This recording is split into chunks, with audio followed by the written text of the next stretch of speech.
नमस्कार। हमारे YouTube channel चिंतन इंस्टीट्यूट ऑफ एजुकेशन में आज आपका फिर से स्वागत है।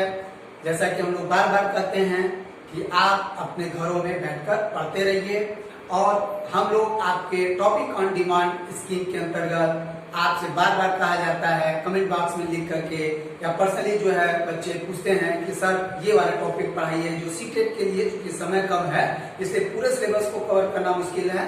पेडागोजी के और साइकोलॉजी के जो मेन टॉपिक्स है जिनसे सीटेट नंबर गैदर करते हैं उनमें उन सिद्धांतों पे चर्चा किया जाए, ये बच्चे डिमांड करते हैं, टॉपिक बताते हैं। तो आज बहुत से बच्चों ने कहा कि सर गैने की अधिगम सोपानकी पे चर्चा किया जाए, सिद्धांत होते रहेंगे वहां पर। तो गैने की रॉबर्ट एम गेगने का जो सिद्धांत है वह आज हम उस पर चर्चा करते हैं। यह प्राय लगभग एग्जाम में सीटेट में बाकी एग्जाम में अक्सर यह सिद्धांत आता है, बहुत इंपॉर्टेंट सिद्धांत है। तो आइए इस पे हम लोग एक चर्चा स्टार्ट करते हैं और बताया जाता है कि क्यों इनका सिद्धांत इंपॉर्टेंट है। चलिए, तो आज आपका जो क्लास है वह क्या है, गैने की अधिगम सोपानकी। पूरा नाम रॉबर्ट एम गेगने, 1916 से 2002। लगभग ये अपना सिद्धांत 1970 के आसपास लेकर के आते हैं और अपनी इनकी जो पुस्तक है कंडीशंस ऑफ लर्निंग, इनकी जो बहुत चर्चित पुस्तक है द कंडीशन ऑफ लर्निंग, वहां पे उन्होंने अलग अलग तरीके से बताया कि कंडीशंस को बताया कि किन किन कंडीशंस पे हम अधिगम के सिद्धांतों को किस किस क्रम पे रखेंगे। एक महत्वपूर्ण बात यह है कि उन्होंने अलग से, जैसे अधिगम के सिद्धांतों पे हम लोग देख रहे हैं कि अधिगम के सिद्धांतों को अलग अलग लोगों ने बताया। पावलोव ने बताया अपने सिद्धांत को, स्किनर का पुरुषोत्तम बंधन सिद्धांत, तमाम लोगों के सिद्धांतों पे थे। तो इन्होंने क्या किया, एक सोपानकी बनाया, सोपानकी यानी हायरार्की, सीढ़ी की तरह, और बताया कि जो लोगों ने अधिगम के सिद्धांतों को दिया है उनको उन्होंने एक क्रम प्रदान किया, अलग से कोई सिद्धांत नहीं बताया। तो यहाँ पे क्या है कि उन्होंने उनके सिद्धांतों को एक क्रम प्रदान किया और कहा कि इनके सिद्धांत को इस लेवल पे रखा और 8 प्रकार के क्रम में, उसने जो क्रम में बताया कि उनको यहाँ पर रखा, सबसे नीचे पावलोव को रखा और सबसे उच्च कोटि के जो उनके अनुसार जो सिद्धांत लगा सीखने का वो उन्होंने बताया समस्या समाधान अधिगम। तो आज हम लोग इसी पॉइंट पर चर्चा करेंगे, क्लियर। और साथ ही साथ कभी कभी मेजर कैटेगरीज की पूछता है कि कैटेगरीज ऑफ लर्निंग किसने बताया, तो 5 मेजर कैटेगरीज ऑफ लर्निंग आपका आर गेगने ने ही बताया। एक महत्वपूर्ण बात लगभग अक्सर एग्जाम में आता है, कंफ्यूजन क्रिएट करता है, यहाँ जगत का उतना नहीं लिखा गया, मैं उसे क्लियर कर दूं। सीखने के जो प्रकार हैं वो थॉर्नडाइक ने बताया, सीखने के प्रकार टाइप्स ऑफ लर्निंग, और सीखने के सिद्धांत बहुत लोगों ने बताया, ये ध्यान रखिएगा। और यहाँ पे क्या है, कंडीशन ऑफ लर्निंग, ये इन्होंने कंडीशन ऑफ जो लर्निंग है वह आपके आर एम गेगने ने बताया, क्लियर है। और 5 कैटेगरीज ऑफ लर्निंग अगर बात कहेंगे तो ये आपके 5 कैटेगरीज इस क्लास में हम चर्चा करते हैं। चलिए, तो अब इनका जो महत्वपूर्ण है, इन्होंने क्या किया कि सरल से कठिन की तरफ अपने सिद्धांत में, बहुत इंपॉर्टेंट सिद्धांत है, ध्यान समझिएगा एग्जाम्पल के साथ में, तो एप्लीकेशन लेवल पे लेके चलेंगे। सरल से कठिन की तरफ जो है इनका सिद्धांत बताते हैं कि ये निम्न से उच्च की तरफ जाता है और इनका सिद्धांत में उन्होंने 1 2 3 4 5 6 7 8 आपके सिद्धांतों को एक क्रम प्रदान किया। इसमें निम्न स्तर पे बताया कि यहाँ तक का जो सरगम को उन्होंने निम्न स्तर का कहा और इसके ऊपर का स्तर को उच्च स्तर का कहा। क्यों कहा, क्योंकि यहाँ के जो उच्च स्तर का इसलिए कहा क्योंकि जो ये यहाँ से लेके यहाँ तक का जो आता है, यहाँ तक का हम जानवरों को भी ट्रेंड कर करके सिखा सकते हैं। और क्या है, मनुष्य जब शाब्दिक अधिगम का प्रयोग करता है तो शाब्दिक अधिगम के बाद वह चीजें कैसे हम सीखने में, कंडीशंस को सीखने में जो है हम कैसे इन सिद्धांतों का प्रयोग कर सकते हैं, यही से ये इनका सिद्धांत इंपॉर्टेंट है।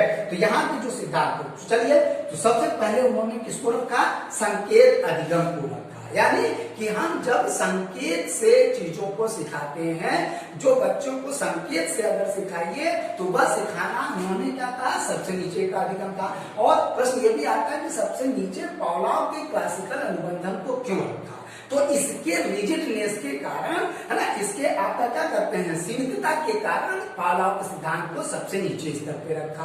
क्यों, क्योंकि जब हम लोग पावलोव के सिद्धांत को, अभी आगे चल के क्लासेस आएंगे, शॉर्टकट में बता दूं, बनी उद्दीपक नहीं तो अनुक्रिया नहीं की जबरदस्त आलोचना होती है। है। तो यानी अगर उद्दीपक नहीं तो अनुक्रिया नहीं। यानी अगर जैसे बच्चों को ABCD आदि सिखाना है, यानी जब तक संकेत है और वह संकेत था तो क्या हुआ, सीखने का जो उसके अंदर की नीची चीज है वो गायब हो जाती है। तो इसलिए केवल संकेत तब सीखे, केवल संकेत दे दिया तो सीखे, तो ये बहुत अच्छा तरह का सीखना नहीं माना जाता। यद्यपि इनका सिद्धांत बहुत इंपॉर्टेंट है, मैं इस बात से आलोचना नहीं करता हूँ, लेकिन इनके अनुसार कंडीशन में उन्होंने सबसे नंबर इसीलिए रखा क्योंकि बहुत सीमितता को है। और इसके ऊपर स्किनर के क्रिया प्रसूत अनुबंधन को इसलिए रखा क्योंकि यह इससे फ्लेक्सिबल है। क्यों? क्योंकि यह रिजल्ट की बात करता है। दोनों के अंतर में बेसिक अंतर क्या है? यह कहता है कि उद्दीपक दिया जाए तो कोई भी क्रिया करवाई जा सकती है।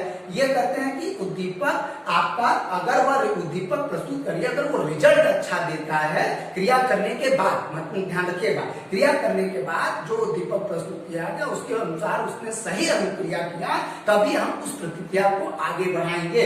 तो इसीलिए इनके सिद्धांतों को क्या कहा गया, इसको उन्होंने दूसरे नंबर पे रखा और माना कि उद्दीपक अनुक्रिया SR लर्निंग को अपने हायरार्की में दूसरे नंबर पर रखा। जैसे सिंपली वे में कि आप अगर कोई काम किसी जानवरों को भी करवा रहे हैं, किसी को भी करवा रहे हैं, जैसे कुत्ते से हाथ मिलाना, बच्चे कुत्ते का जैसे होता है ना, बच्चों को आते हैं हाथ मिलाते हैं, अगर उसको दिया उसके बाद उसने हाथ मिलाया तो उसको आप धीरे धीरे वो क्या करता है, हाथ बढ़ाते ही आपको तुरंत वो कैच कर लेता है। यानी तो निम्न कोटि के सीखने में कुत्ते का हाथ मिलाना, या बच्चे मंजन नहीं करते ठीक से तो मम्मी कहती है कि आप पहले मंजन करो, चॉकलेट हम देंगे, और अगर उसने मंजन अच्छा से करके दिखाया सब कुछ तो इनके अनुसार, इस सिद्धांत के अनुसार उसे वह चॉकलेट दे दिया जाता है या बिस्कुट जो भी उसको पसंद हो। यानी इस प्रकार का अनुबंधन इन्होंने कहा अपने दूसरे नंबर पे रखा। अब आते हैं तीसरे नंबर पे।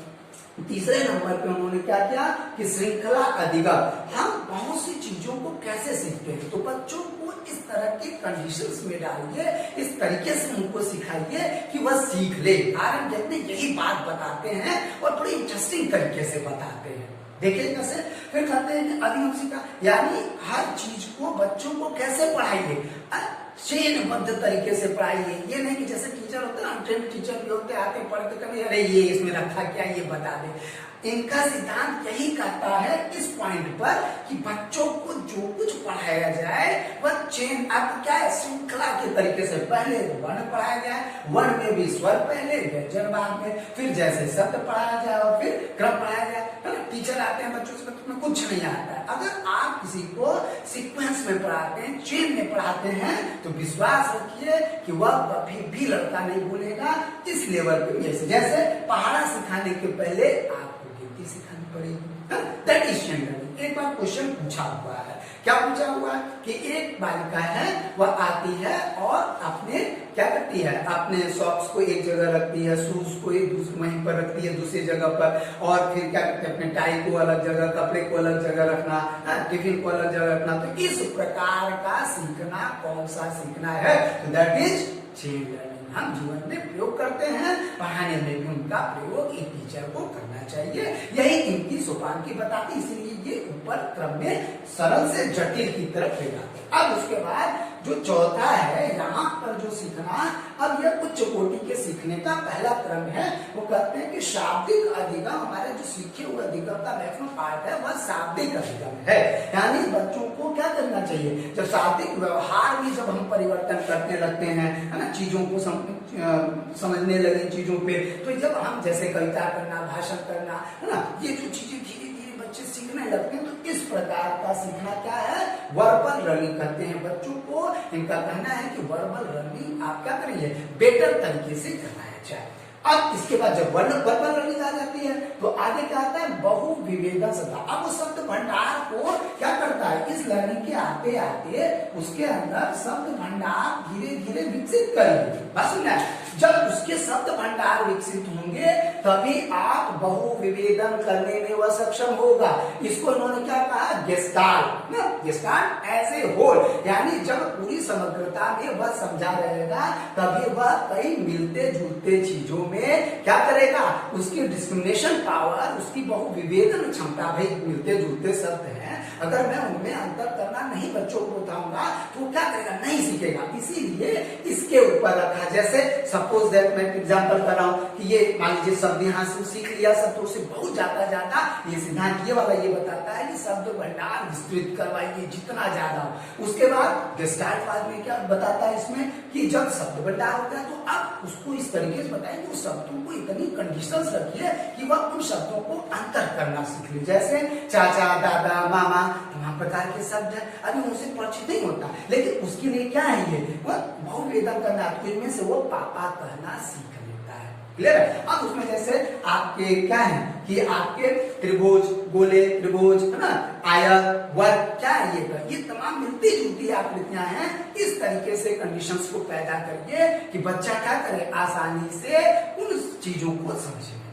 चलिए अब यहाँ पर वो शब्द भंडार को विकसित करता है। अब इसके ऊपर वह क्या करता है, बहुत सी मिलती जुलती सिमिलर चीजों के अंदर क्या करता है, डिस्क्रिमिनेशन करने की उसके अंदर पावर आ जाती है। अब इसके ऊपर वहां कहाँ पे जाते हैं, अब कहते हैं कि इसके ऊपर कंसेप्ट लगे जाता है। भाई अंतर तो उसने बहुत सी चीजों में अंतर करना सीख लिया, दैट इज बहुविवेदन, अंतर करना, लेकिन अभी वह संप्रत्यय को नहीं समझा है, कंसेप्ट को नहीं समझा है। ध्यान से समझेगा इस बात को। यानी शब्द भंडार उसके विकसित हो गए, मिलती जुलती चीजों में वह अंतर करना देख लेता है, लेकिन अभी उसका कंसेप्ट ठीक नहीं है। यानी अब ये कहते हैं कि इसके ऊपर इसलिए रखा क्योंकि इसके बाद कंसेप्ट की जरूरत पड़ती है। तो एक टीचर को सम कंसेप्ट को बारीकी से क्या करना चाहिए, ज्यादा से ज्यादा कंसेप्ट को क्लियर करना चाहिए, क्योंकि अगर कंसेप्ट क्लियर नहीं होगा तो ये ऊपर की दो चीजें वह क्लियर नहीं कर सकता। इसीलिए बहुत महत्वपूर्ण है कि जब हम बच्चों को पढ़ाते समय ऐसी कंडीशंस को प्रस्तुत करें, ऐसी चीजों को लाएं कि बच्चा क्या करे कि कंसेप्ट उसका क्लियर होना चाहिए। ये आपको हर एक चीज आपको क्लियर होना, जैसे अंकों का जोड़ है ना, बच्चे जब छोटे छोटे बच्चे रहते हैं तो उन्हें नहीं पता रहता है कि जीरो के नीचे कैसे रखना है, 2 डिजिट के अंक है ना, वो जोड़ घटाना है, 3 डिजिट का है, तो उसको बताते समय कंसेप्ट उसका क्लियर होना चाहिए। दशमलव संख्या को लिखने का तरीका जो है उनको बताना चाहिए कि देखो दशमलव के बाद उसको पढ़ा ऐसे जाता है। तो यानी हर जो चीज आप बता रहे हैं वो क्या आपका कंसेप्ट लर्निंग यही बताती है कि कंसेप्ट को क्लियर करते चलिए। क्लियर है। अब आगे क्या है, जैसे त्रिभुज के प्रकार, तो जब वो कंसेप्ट उसका क्लियर रहेगा तब वो बताएगा कि क्या है कि आपका कोणों के आधार पर और भुजा के आधार पर। अब जैसे एक जन ने कहा, मतलब एक मजाक के तरीके से समझे कि भाई विषम बाहु, सम बाहु, सम द्विबाहु, मुझे लगा ये किसके नाम है भाई, बड़े अजीब भयानक टाइप का लग रहा है। तो क्या है कि आपके भुजा के आधार पर उसमें है, तो जब उसका कंसेप्ट क्लियर रहेगा कौन सा कोण के आधार पे है और कौन सा भुजा के आधार पे। कोण के आधार पे कौन कौन आते हैं, समकोण, न्यून कोण, अधिक कोण, फिर भुजा के आधार पर समबाहु, समद्विबाहु, ना विषम बाहु। तो क्या है, तो कंसेप्ट उसका अगर क्लियर रहेगा तो वो आसानी से लगा लेगा। ये यही बताता है पॉइंट कि कंसेप्ट को क्लियर कर दे। जब कंसेप्ट क्लियर हो जाएगा तब इसके ऊपर इन्होंने किसको रखा, सिद्धांत अधिगम को रखा, यानी प्रिंसिपल या रूल लर्निंग को रखा। यानी क्यों, क्योंकि एक प्रिंसिपल में बहुत सारे कंसेप्ट छुपे रहते हैं। अब समझ में आ रहा है क्यों इनका सिद्धांत इंपॉर्टेंट है जी।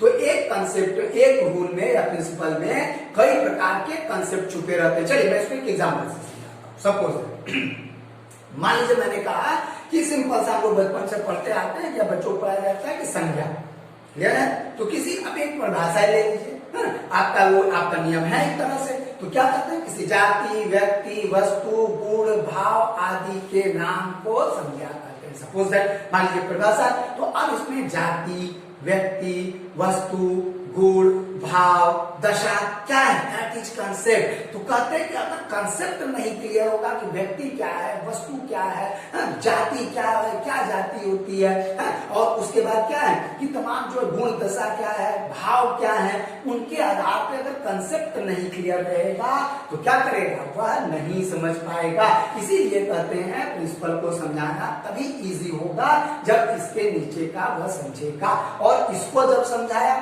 जब कंसेप्ट को समझा दिया तब जाके ना वो सिद्धांत को समझेगा।